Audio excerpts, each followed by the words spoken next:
don't need them, so don't ask. So, is this the microphone I have to use? Use your voice. Okay, so I have to use this microphone. Too bad. It's more convenient, yes. But you should start, introduce me, and, okay.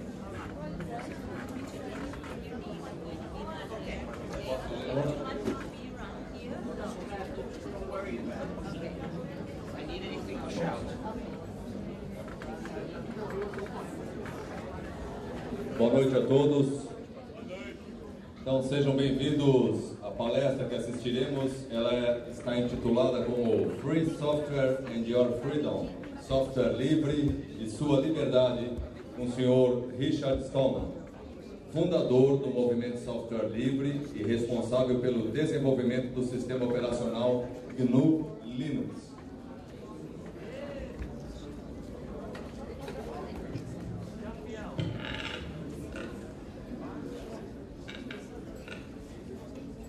Richard Stallman, fundador do movimento Software Livre e responsável pelo desenvolvimento do sistema operacional GNU Linux, é ativista em prol do software livre, contra as patentes de informática e por leis menos restritivas de direitos autorais.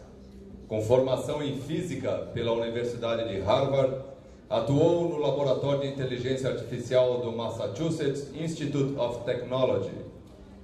Possui 8 títulos de doutor honoris causa. Criou o conceito de copyleft, esquerda autoral, e a licença GNU, General Public License, a mais usada em softwares livres. O nosso palestrante, ele responderá às questões que porventura existirem ao final da sua palestra, e ele autorizou a bater fotos dele desde que ninguém as poste no Facebook. Com a palavra então, Richard Stallman. I'd like to...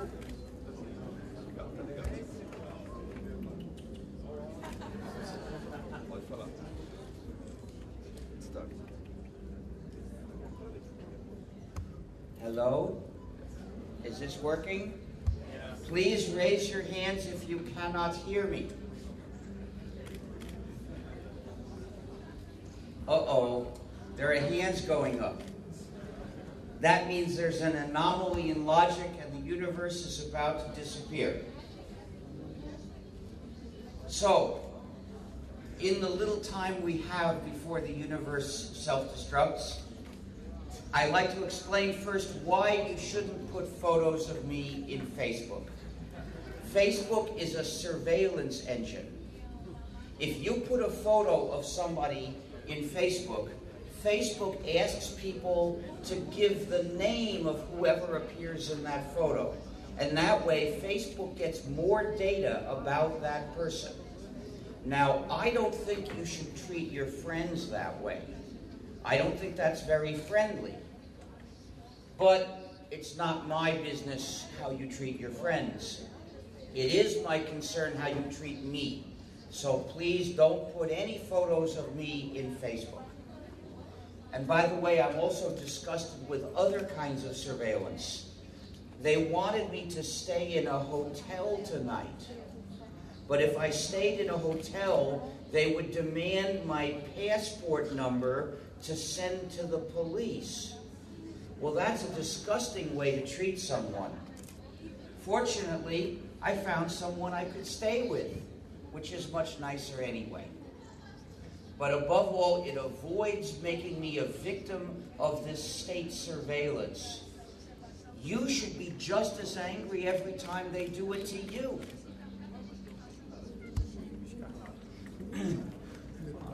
And if you make an audio or video recording and you want to distribute copies, please distribute them only in the formats favorable to free software.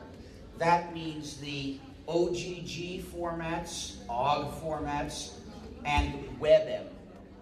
Don't use MP3, don't use MPEG 2, MPEG 4, Real Player, QuickTime, and certainly don't use Flash. It's very bad for websites to use Flash. And on the copies, please place the license Creative Commons No Derivatives, because this talk is a statement of my personal views. So, what is free software? Free software is software that respects your freedom and your community. So, it's a matter of freedom, not price. In English, when I say free software, it could mean libre or gratis, but it means libre. So think of free speech, not free beer. When a program is not free, we call it proprietary, non-free, user-subjugating software. Because a non-free program is a kind of digital colonization. And like any colonial system, it keeps the victims divided and helpless. They are divided because they're forbidden to redistribute it, and they're helpless because they don't have the source code, so they can't change it. They can't even study to find out what it's really doing to them. And often it's doing something nasty that you wouldn't like if you knew about it. But it's a secret. So, in order for software to be ethical, it must be distributed as free software. But what I've said is very general. It respects your freedom and community. What does that mean? I had better be more specific. A program is free software when you get it, if it comes with and gives you the 4 essential freedoms. Freedom 0 is the freedom to run the program as you wish. Freedom 1 is the freedom to study the source code and change it so it does your computing as you wish. Freedom 2 is the freedom to help others. That's the freedom to redistribute exact copies to others when you wish. And freedom 3 is the freedom to contribute to your community.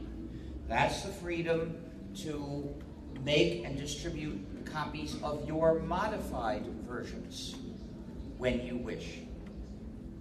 So if the program comes with these 4 freedoms adequately, then it's free software, because the social system of distributing and using this program is an ethical one, which respects freedom and community.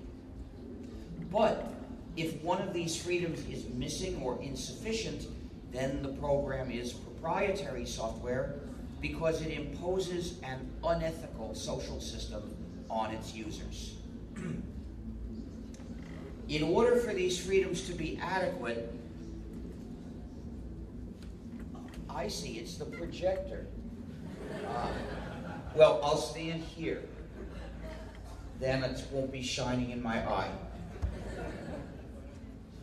In order for these freedoms to be adequate, they must apply to all activities in life, including business. But none of them is a requirement. The point is, you're free to do these things if you wish. Thus, with freedom 0, you're free to run the program as you wish.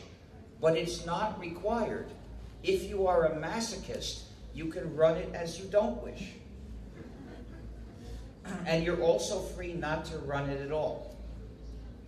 With freedom 1, you're free to study and change the source code, but it's not required.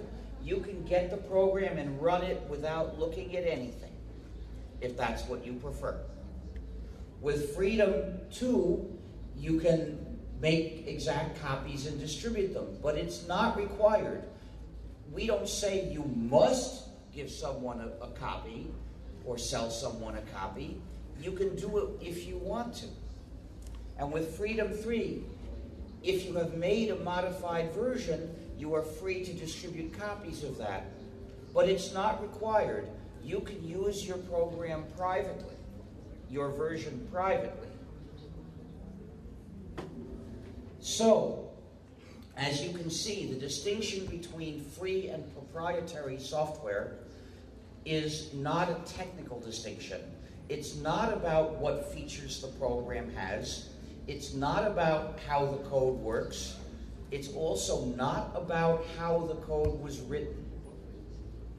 Those are all technical issues. This is an ethical, social, and political issue, which is why it's so important. The use in society of free software is development, because a program embodies knowledge, and in the case of free software, that knowledge is available to the users to understand.